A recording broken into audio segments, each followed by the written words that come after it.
अस्सलाम वालेकुम। हर चीज़ का एक स्मॉलेस्ट फंक्शनल यूनिट होता है। नर्वस सिस्टम का स्मॉलेस्ट यूनिट न्यूरॉन है। किडनी एंड यूरिनरी सिस्टम का स्मॉलेस्ट यूनिट नेफ्रॉन है। इसी तरह कुरान पाक का स्मॉलेस्ट यूनिट आयत है। जिस तरह न्यूरॉन्स और नेफ्रॉन्स काफ़ी ज़्यादा सेल्स से मिलकर बने होते हैं, इसी तरह आयात भी काफ़ी ज़्यादा हरूफ और अल्फाज से मिलकर बनी होती है। लेकिन फंक्शनल यूनिट से मुराद ये है कि जब आपको उस चीज़ की रूट को, उसके स्ट्रक्चर को स्टडी करना है, तो आप उस फंक्शनल यूनिट के स्ट्रक्चर को स्टडी करते हैं। जिस तरह किसी भी बायोलॉजिकल सिस्टम को स्टडी करने के लिए हमें उस फंक्शनल यूनिट यानी उस न्यूरॉन या उस नेफ्रॉन को स्टडी पहले करना पड़ेगा, इसी तरह कुरान पाक में भी अगर हमने उस पर गौर करना है तो हमें पहले उसकी आयत पे गौर करना पड़ेगा।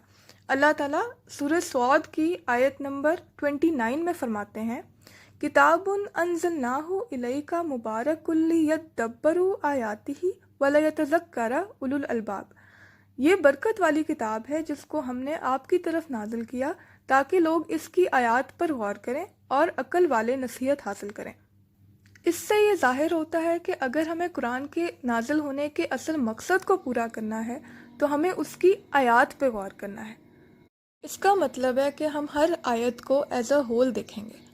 अब मैं आपके सामने सूरह मोमिन की आयत नंबर 60 रखना चाहती हूँ। वक़ाल रब्बुकुम उदऊनी अस्तजिब लकुम इन्नल लज़ीना यस्तकबिरूना अन इबादती सयदखुलूना जहन्नमा दाखिरीन।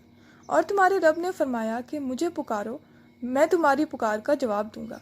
यकीनन जो लोग मेरी इबादत से तकब्बुर करते हैं, जल्द ही वो जहन्नम में दाखिल किए जाएंगे ज़लील होकर। इससे दो बातें सामने आती हैं। पहले पार्ट में अल्लाह ताला दुआ करने के बारे में कह रहे हैं कि मुझसे दुआ करो, और दूसरे पार्ट में इबादत से तकब्बुर करने के बारे में डराया जा रहा है। इसका मतलब है कि दुआ इबादत का एक बहुत इम्पॉर्टेंट पार्ट है। लेकिन हम बदकिस्मती से उस माशरे में रहते हैं जहाँ दुआ करते वक्त अल्लाह के अलावा और भी लोगों को पुकारा जाता है। ए सब्ज़ गुंबद वाले, मंजूर दुआ करना, भर दो झोली मेरी या मोहम्मद।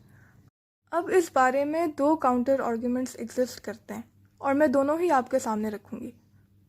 पहला काउंटर आर्ग्यूमेंट है वसीला, यानी हम बहुत गुनाहगार इंसान हैं, अल्लाह ताला हमारी दुआ नहीं सुनेंगे, लेकिन अगर हम पैगंबरों, औलिया और नेक लोगों के सदक़े से, उनके वसीले से दुआ करें तो शायद अल्लाह ताला हमारी दुआ कबूल कर लें। इस पर मैं आपके सामने सूरह अल-बक़रा की आयत नंबर 186 रखती हूँ। वइज़ा सअलका इबादी अन्नी फ़इन्नी क़रीब उजीबु दावत दाई इज़ा दआनी फ़ल्यस्तजीबू ली वलयुमिनू बी लअल्लहुम यरशुदून। और जब मेरे बंदे आपसे मेरे बारे में सवाल करें तो यकीनन मैं करीब हूँ, पुकारने वाले की पुकार सुनता हूँ जब वो मुझे पुकारता है। तो लाजिम है कि वो मेरी ही बात माने और मुझ पर ही ईमान लाएं ताकि वो हिदायत पाएं।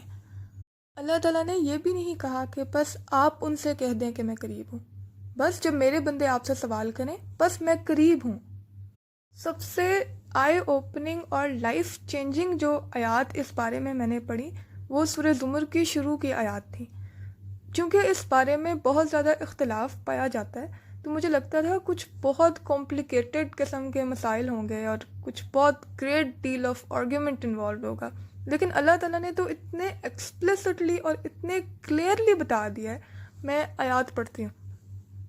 इन्ना अनज़लना इलैकल किताब बिलहक़्क़ि फ़अब्दिल्लाह मुख़लिसन लहुद्दीन। यकीनन इस किताब को हमने आपकी तरफ हक़ के साथ नाजिल किया, चुनांचे आप अल्लाह की इबादत करें और इसी के लिए दीन को खालिस करें। अला लिल्लाहि दीनुल खालिस वल्लज़ीना इत्तख़ज़ू मिन दूनिही औलिया मा नअबुदुहुम इल्ला लियुक़र्रिबूना इलल्लाहि ज़ुल्फ़ा इन्नल्लाहा यहकुमु बैनहुम फ़ीमा हुम फ़ीही यख्तलिफ़ून इन्नल्लाहा ला यहदी मन हुवा काज़िबुन कफ़्फ़ार। सुन लो, कोई शक नहीं कि दीन अल्लाह के लिए खालिस है, और जिन लोगों ने अल्लाह के सिवा दूसरे औलिया बनाए हुए हैं वो कहते हैं कि हम तो इनकी इबादत नहीं करते मगर ये हमें अल्लाह के करीब करते हैं।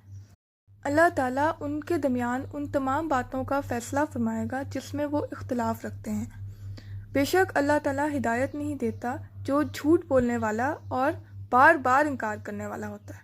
काज़िब कहते हैं झूठे को, कज़्ज़ाब कहते हैं बार बार झूठ बोलने वाले को, इसी तरह काफिर कहते हैं इनकार करने वाले को, کفار کہتے ہیں بار بار انکار کرنے والے کو۔ اللہ تعالیٰ نے قرآن پاک میں بار بار فرمایا کہ صرف اللہ کی عبادت کرنی ہے، صرف اللہ سے مدد مانگنی ہے۔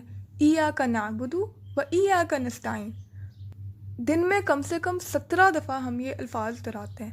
اس کے باوجود نماز سے نکل کے جب ہم اپنی دعا میں اللہ کے علاوہ کسی اور کو شامل کریں تو یہ بہت زیادہ زیادتی کی بات ہے۔ سورہ احقاف کی آیت نمبر 4 میں اللہ تعالیٰ فرماتے ہیں، کہہ دو کیا تم نے دیکھا جنہیں تم اللہ کے سوا پکارتے ہو؟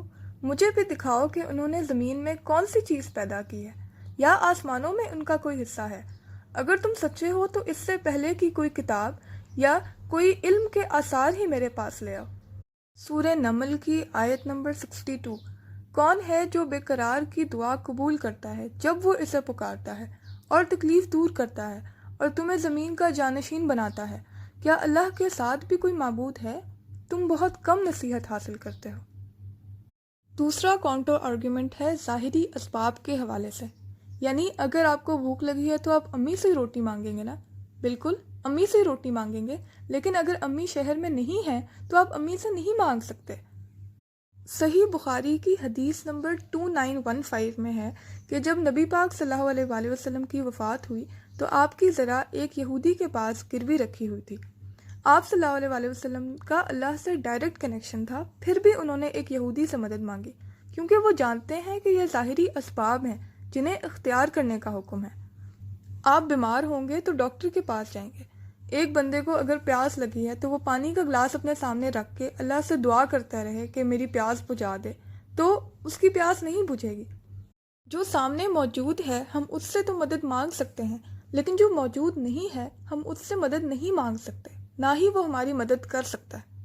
صحیح بخاری کی حدیث نمبر 1009 میں ہے کہ جب کبھی عمر رضی اللہ تعالیٰ عنہ کے زمانے میں قحط پڑتا تو عمر رضی اللہ تعالیٰ عنہ عباس بن عبد المطلب رضی اللہ تعالیٰ عنہ کے وسیلے سے دعا کرتے، یعنی ان سے دعا کراتے اور فرماتے کہ اے اللہ، پہلے ہم تیرے پاس نبی کریم صلی اللہ علیہ وآلہ وسلم کا وسیلہ لایا کرتے تھے، یعنی ان سے دعا کراتے تھے تو پانی برساتا تھا، اب ہم اپنے نبی کریم صلی اللہ علیہ وآلہ وسلم کے چچا کو وسیلہ بنا کے لائے ہیں تو ہم پہ پانی برسا، اور اسی طرح پانی برستا تھا۔ اگر غائب میں وسیلے کے ذریعے دعا کرنے کی اجازت ہوتی تو نبی کریم صلی اللہ علیہ وسلم کی وفات کے بعد بھی حضرت عمر انہی کے وسیلے سے دعا کرتے، لیکن وہ آپ صلی اللہ علیہ وسلم کے چچا سے دعا کرائی انہوں نے۔ ساری گفتگو کی باٹم لائن یہ ہے کہ آپ غائب میں اللہ کے سوا مدد کے لیے کسی اور کو نہیں پکار سکتے، یہ شرک کے زمرے میں آتا ہے۔ اور انسان کا ہر گناہ اللہ تعالیٰ معاف کر سکتے ہیں، لیکن اگر آپ شرک کے ساتھ مر جاتے ہیں تو آپ کی معافی نہیں ہوگی۔ میں نے قرآن و حدیث کے مطابق تمام دلائل آپ سب کے سامنے رکھ دی ہیں، اب فیصلہ آپ کے ہاتھ میں ہے۔ Thank you so much.